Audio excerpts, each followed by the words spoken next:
अस्सलाम वालेकुम बच्चों, कैसे हैं आप सब। आज मैं आपको आसान कायदा पहला कदम का सफ़ा नंबर 42 और 43 पढ़ाने लगी हूँ। तो सफ़ा नंबर 42 खोलें।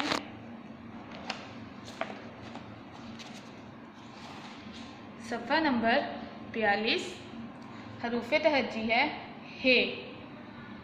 हे, जिसकी सौती आवाज़ है ह। हे ह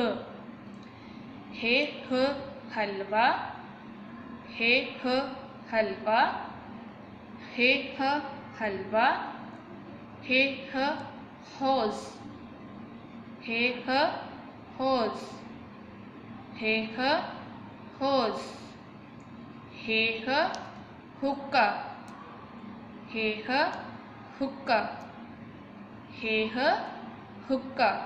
तो बच्चों दोबारा पढ़ते हैं।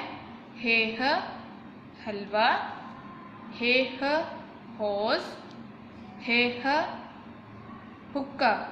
तो बच्चों हलवे में पहले से रंग मौजूद है, हौज़ में आपने नीला कलर करना है और हुक्के में आपने कोई भी कलर कर लेना है।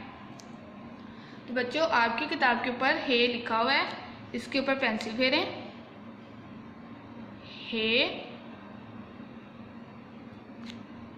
ह। तो बच्चों अगला सफ़ा नंबर है 43। हरूफ तहज्जी है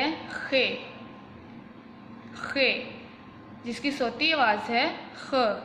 खे ख, खे ख खरगोश, खे ख खरगोश, खे ख खरगोश, खे ख खुबानी, खे ख खुबानी, खे ख खुबानी, खे ख खरबूजा, खे ख खरबूजा, खे ख खरबूजा। तो बच्चों दोबारा पढ़ते हैं। खे ख खरगोश, खे ख खुबानी, खे ख खरबूजा। तो जैसा कि बच्चों खरगोश में पहले से रंग मौजूद है, खुबानी में आपने पीला रंग करना है, खरबूजे में भी आपने पीला रंग करना है। जैसा कि बच्चों आपकी किताब के पास खे लिखा हुआ है, इसके ऊपर पेंसिल फेरें। खे खे ख, खे ख। तो बच्चों आपने दोनों सफ़ों को पढ़ना है, याद करना है, रंग भरना है और पेंसिल फेरनी है। अल्लाह हाफिज़।